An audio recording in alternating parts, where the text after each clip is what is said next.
Assalamu alaikum wa rahmatullahi wa barakatuh. Dans ce voyage spirituel, nous allons explorer une vérité souvent méconnue, la marque de prière sur le front. Souvent considérée comme un signe de piété, cette marque soulève de nombreuses interrogations. Le cheikh Asim al-Hakim, dans ses explications profondes, nous rappelle que la véritable valeur de cette marque réside non pas dans son apparence, mais dans l'intention qui la porte. Entrons ensemble dans cette réflexion et découvrons la sagesse qui s'y cache. Section 1. La trace de la dévotion, un symbole qui révèle l'invisible, la marque sur le front. Elle intrigue, fascine et parfois même divise. Certains y voient l'écrado, le signe suprême d'une vie consacrée à la prière. D'autres la redoutent, comme si elle pouvait devenir une parure d'orgueil. Pourtant, derrière cette trace se cache un mystère plus profond. La véritable mesure de la dévotion ne se lit pas toujours sur la peau, mais dans l'intimité de l'âme. Imagine-toi face à un miroir. Ton reflet te fixe avec insistance. Vois-tu cette marque? Peut-être la portes-tu, ou peut-être que ton front reste lisse et sans signe. Mais la question essentielle n'est pas là. La vraie question est la suivante. Que dit ton cœur? Car la dévotion ne se sculpte pas sur le front, elle se grave dans l'invisible. Les sages de l'islam, depuis des siècles, nous rappellent que l'adoration véritable ne se mesure pas en apparence. Le prophète Mohammed, paix et bénédiction sur lui, l'a si bien dit, « Allah ne regarde pas vos corps ni vos visages, mais il regarde vos cœurs et vos actions. » Une parole qui traverse les âges et qui renverse nos illusions. Imagine ce moment où ton front touche la terre, ce contact froid et humble de la prosternation. À cet instant, tu es au plus bas, littéralement et spirituellement. Mais ce geste, aussi noble soit-il, est-il un rituel mécanique ou le souffle d'un amour véritable? Le front touche la terre, oui, mais est-ce que le cœur s'incline? Est-ce que l'âme s'offre, nue et sincère, à celui qui voit tout? L'histoire du vieil homme à la marque profonde est un rappel puissant. Le jeune homme voulait la trace visible, croyant qu'elle portait le secret de la piété. Mais le vieil homme, dans sa sagesse, l'a ramené à l'essentiel. Cherche plutôt la marque qu'Allah seul voit. Car cette marque-là est la lumière intérieure, la trace indélébile de la foi vivante. Elle ne s'efface pas avec le temps, ni avec la fatigue du front. Elle est gravée là où personne ne peut la voir, sauf celui qui a façonné les cœurs. Alors, laisse-moi te poser la question.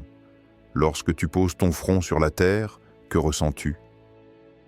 Est-ce un geste que tu fais par habitude? Est-ce un automatisme, un signe que tu portes par conformité? Ou est-ce une offrande de ton cœur? Laisse cette question résonner en toi, telle une cloche sacrée qui éveille les profondeurs de ton être. Le Coran, parole de vérité, nous rappelle avec force: le jour où ni les biens ni les enfants ne seront d'aucune utilité, sauf celui qui vient à Allah avec un cœur pur. Sourate Ash-Shu'ara 26, 88 à 89. Un cœur pur, c'est ce que ton Seigneur attend de toi. Non pas un front marqué, mais un cœur qui le cherche avec humilité. Un cœur qui s'ouvre comme une fleur dans la lumière de sa miséricorde. Ferme les yeux un instant, respire. Sens ton cœur battre dans ta poitrine. Imagine-le se laver de toutes les illusions, de toutes les prétentions. Imagine-le comme une source limpide où la sincérité coule comme un ruisseau paisible. La trace qui compte, c'est celle-là. C'est celle que tu portes au plus profond de toi, dans le secret de tes larmes, dans la solitude de tes prières silencieuses. Il y a des fronts sans marque qui sont aimés d'Allah, parce que leurs cœurs sont illuminés. Et il y a des fronts marqués qui, peut-être, ne connaissent pas la profondeur de l'amour véritable. Ne juge pas ton front, ni celui des autres. Ne cherche pas l'apparence qui rassure, mais la vérité qui libère. La trace sur le front peut être un rappel, oui. Mais elle n'est pas le but. Le but, c'est cette lumière intérieure que rien ni personne ne peut enlever. Cette lumière qui grandit chaque fois que tu pries avec sincérité, chaque fois que tu verses une larme pour ton Seigneur, chaque fois que tu t'abandonnes dans la prosternation, non par habitude, mais par amour. Et si un jour cette marque apparaît sur ton front, qu'elle soit le reflet d'un cœur déjà pur, et non le seul témoignage de tes prosternations. Car Allah sait, Allah voit. Il connaît la profondeur de chaque prosternation, même celle qui ne laisse aucune trace visible. Dans ce voyage vers la sincérité, souviens-toi, la trace la plus précieuse est celle que tu portes dans ton cœur, celle qui sera ton seul refuge au jour du jugement. Le front et la terre se rencontrent, mais c'est le cœur qui s'élève. Voilà le secret. Voilà la beauté invisible de la dévotion. Section 2. Les origines de la marque. L'humilité du corps et de l'âme. La marque sur le front, elle apparaît souvent comme un signe tangible, une preuve silencieuse des prosternations répétées. Le cheikh Asim al-Hakim l'a expliqué sans ambiguïté.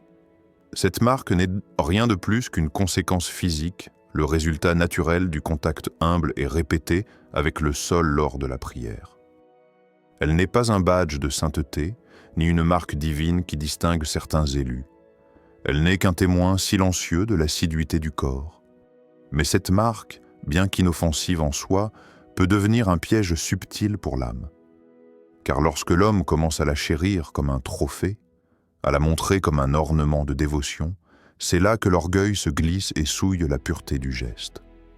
Le prophète Muhammad, paix et bénédiction sur lui, a averti « Celui qui fait une œuvre pour qu'on le voie, Allah la lui rendra vaine. » Cette parole résonne comme un coup de tonnerre dans le cœur de ceux qui cherchent à impressionner les hommes au lieu de plaire à Allah.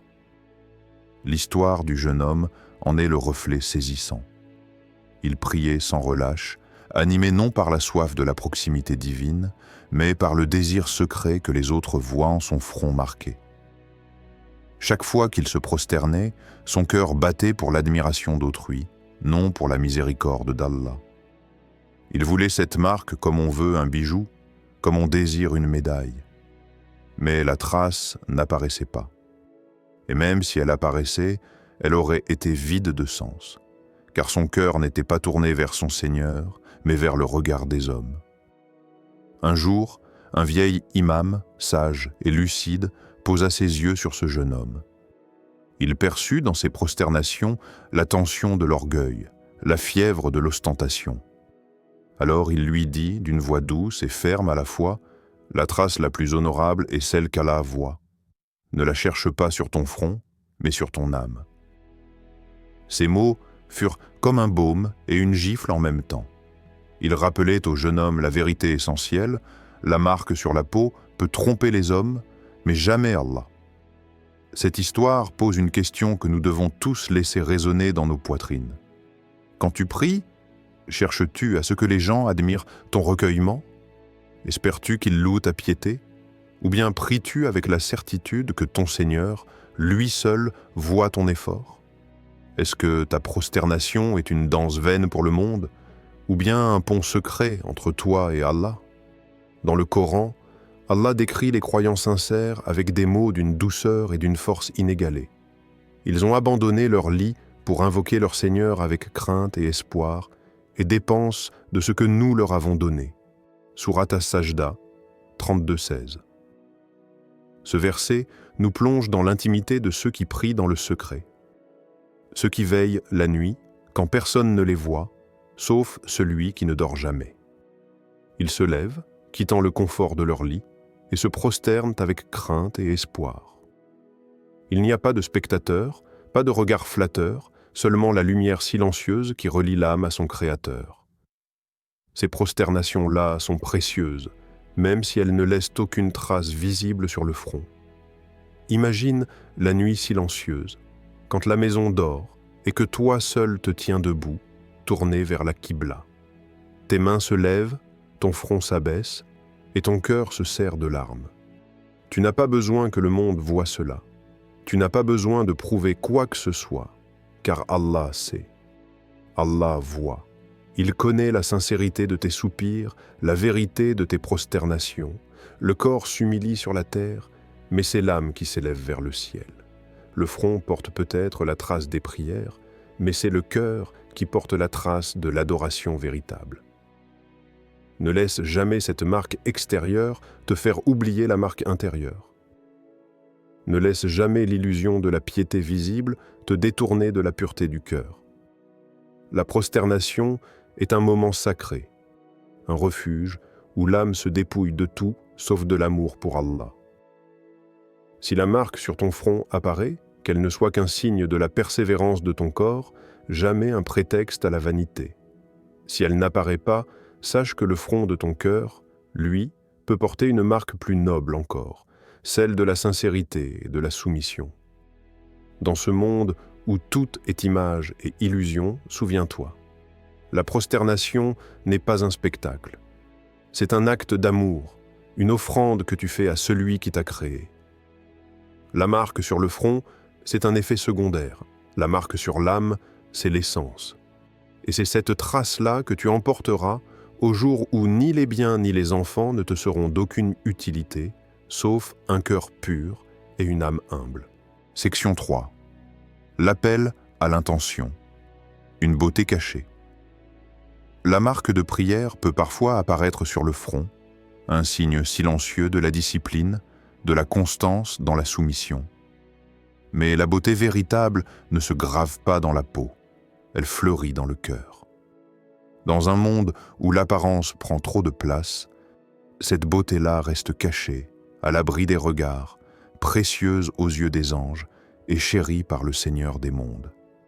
Les hommes mesurent souvent la piété par ce qu'ils voient, le front qui porte la trace, les vêtements soignés, les paroles pieuses prononcées à haute voix.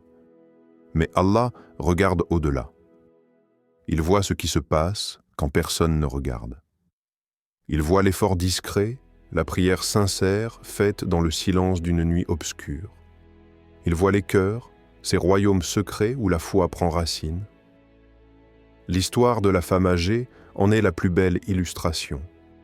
Elle priait chaque nuit, seule avec son Seigneur, son front se posant humblement sur la terre froide. Ses genoux étaient marqués par l'effort, ses os usés par la soumission répétée. Mais son front, lui, était lisse, sans trace visible. Quand on lui demanda pourquoi, elle répondit avec une douceur désarmante « Je n'ai jamais prié pour être vue. J'ai prié pour me rapprocher d'Allah. Et Allah connaît mon front même s'il n'y a pas de marque dessus. » Ces mots portaient à la lumière d'une vérité que beaucoup oublient. La foi n'est pas une scène où l'on parade. La prière n'est pas un spectacle pour le regard des hommes. Elle est un lien secret entre l'âme et celui qui l'a façonnée.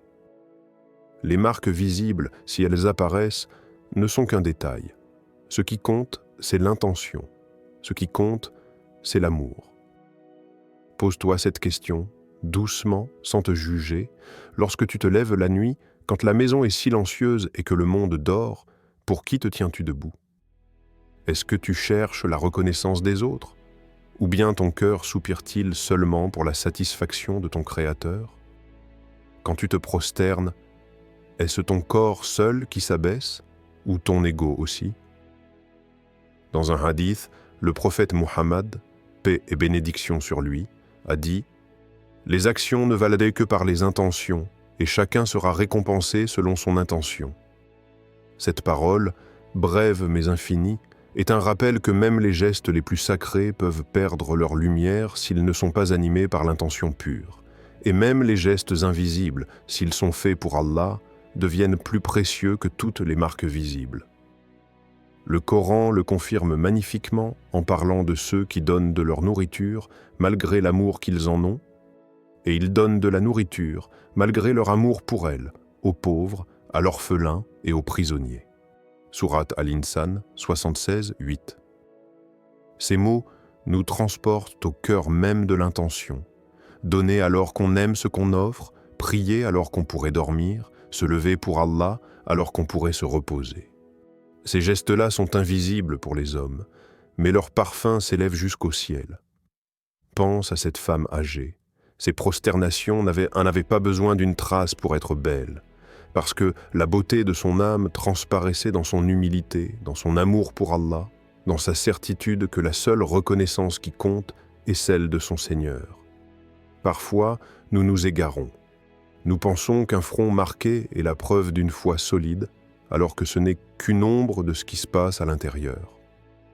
Nous voulons que les autres voient nos offres, nos efforts, nos larmes, nos prosternations, mais la prière perd son parfum quand elle est faite pour autre chose qu'Allah. Elle devient un rituel vide, un décor sans vie. Ramène toujours ton intention à la lumière.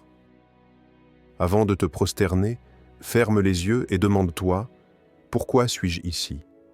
Pour qui suis-je ici ?» Et laisse ton cœur répondre, humblement « Pour toi, Ya Rab, uniquement pour toi. » Dans la quiétude de la nuit, laisse la beauté cachée de ton âme s'épanouir. Qu'importe ce que les autres voient ou ne voient pas. L'important, c'est que ton Seigneur sache. Il est Al-Latif, le subtil, celui qui voit chaque larme, chaque soupir, chaque prosternation secrète. Il est Ash-Shakur, celui qui récompense même le plus petit geste fait pour lui. L'appel à l'intention est un appel à la sincérité. La trace sur le front peut s'estomper, mais la trace sur le cœur, elle, ne s'efface jamais. C'est elle que tu emporteras avec toi, lorsque tu le rencontreras. C'est elle qui fera briller ton âme plus fort que toutes les marques extérieures. Alors prie. Prie comme cette femme âgée, dans l'ombre, sans besoin de spectateurs. Et souviens-toi, la beauté de ton âme est un secret entre toi et Allah. Garde-la précieuse, protège-la de l'orgueil et de la vanité, car c'est cette beauté-là, invisible mais éternelle, qui sera ton salut. Section 4. L'essence du prosternement. Le secret de la soumission, la prosternation, ce moment où tout s'efface. Le monde, les peurs, les ambitions, les doutes. Il n'y a plus rien, sauf ce front posé sur la terre et cette âme qui se livre sans réserve. La prosternation n'est pas un simple geste physique. Elle est un dialogue silencieux entre le cœur et son Créateur, une confession de petitesse et une déclaration d'amour infini. C'est l'instant où l'âme se libère enfin de l'orgueil, où l'homme se souvient qu'il n'est qu'un serviteur, poussière et lumière à la fois. L'histoire du savant qui expliqua un jour « Le front qui se pose sur la terre est un symbole, mais la véritable prosternation, c'est celle du cœur qui abandonne toute arrogance, est un miroir pour nos âmes. » Ces mots simples résonnèrent dans l'assemblée comme un écho de vérité. Car oui, ce qui compte n'est pas le poids du front sur la terre, mais la légèreté du cœur lorsqu'il se dépouille de son orgueil. Demande-toi, as-tu déjà ressenti cette paix profonde lorsque ton front s'abaisse? Cette certitude que tu n'es rien face à la majesté d'Allah, et pourtant que tu es aimé par lui? Lorsque la terre touche ton front, ton cœur s'ouvre comme une fleur. Il avoue ses faiblesses, ses fautes, ses besoins. Il dit sans mots, « Ô Allah, je me soumets à toi, car tu es tout-puissant et je ne suis rien. » Cette prosternation-là est un cadeau. Elle nous rappelle notre origine, poussière façonnée par la main du tout miséricordieux. Elle nous rappelle notre fin, retourner à cette même terre, humblement, et y laisser nos rêves, nos regrets, nos illusions. Le verset du Coran, « Prosterne-toi et rapproche-toi » Sourate Al-Alaq 96-19, est un appel vibrant. Il nous dit que la prosternation est un chemin, une porte vers la proximité avec Allah. Ce n'est pas une simple formalité, mais un acte d'amour, un acte de foi, un acte de soumission. Plus ton front se rapproche de la terre, plus ton âme s'élève vers le ciel. C'est un paradoxe divin. En t'abaissant, tu te grandis. En reconnaissant ton néant, tu retrouves ta dignité. C'est dans ce moment précis que tu te libères de tes chaînes invisibles, la peur de l'échec, l'orgueil du succès, la vanité des apparences. Tout cela disparaît lorsque tu murmures, du plus profond de toi, « Ô Allah, je suis faible, mais toi, tu es le fort. » Médite sur ces mots. Laisse-les pénétrer ton cœur. Quand tu te prosternes, ne le fais pas mécaniquement. Ne laisse pas ton front toucher la terre pendant que ton cœur plane ailleurs. Reviens à l'essence. Dis à ton âme, sois humble, sois vrai. Laisse derrière toi le masque de l'arrogance. Il y a une paix immense dans cet instant, comme si la terre reconnaissait ton poids, mais accueillait aussi ta fragilité. Comme si Allah posait sa miséricorde sur ton dos courbé et murmurait « Je vois ta soumission, je vois ta sincérité, et je suis avec toi ». Un autre secret de la prosternation est qu'elle t'enseigne l'égalité. Devant Allah, roi et mendiant, savants et illettrés, tous posent leur front au même endroit, la poussière. Il n'y a plus de titre, plus de rang. Le front, symbole de l'orgueil, est abaissé. Le cœur, refuge de la foi, est élevé. Dans cet acte humble, tu trouves la liberté. Car la prosternation, c'est l'instant où tu n'as plus rien à prouver, tu n'as plus rien à cacher, tu n'as plus à plaire à personne, sauf à Allah. Tout le reste n'a plus d'importance. Souviens-toi de l'histoire du prophète Muhammad, paix sur lui, qui prolongeait sa prosternation dans la nuit jusqu'à ce qu'on craigne pour sa santé. Lorsqu'on lui demanda « Ô messager d'Allah, pourquoi tant de prosternation alors qu'Allah a pardonné tes fautes passées et futures ?» il répondit « Ne devrais-je pas être un serviteur reconnaissant ?» Ces mots résument tout. La prosternation n'est pas un fardeau, elle est un privilège. Elle est le langage silencieux de la gratitude. Lorsque tu te prosternes, laisse ton cœur descendre plus bas que ton front. Laisse-le déposer ses fardeaux, ses peurs, ses rancunes. Offre-les à celui qui peut tout guérir. Dis-lui, « Ô Allah, je suis à toi. Tout ce que j'ai, tout ce que je suis, je te le confie. Et souviens-toi, prosterne-toi et rapproche-toi, car c'est dans l'humilité la plus profonde que tu trouveras la proximité la plus intime avec ton Seigneur. Et là, dans le silence sacré de la prosternation, tu entendras peut-être l'écho de sa promesse. « Je suis plus proche de toi que ta veine jugulaire. » Invocation finale. Ô Allah, purifie nos cœurs de toute ostentation. Accorde-nous la sincérité dans nos prières, la douceur de l'humilité et la lumière qui éclaire nos âmes. Protège-nous de l'orgueil et fais de chaque prosternation un pas vers toi.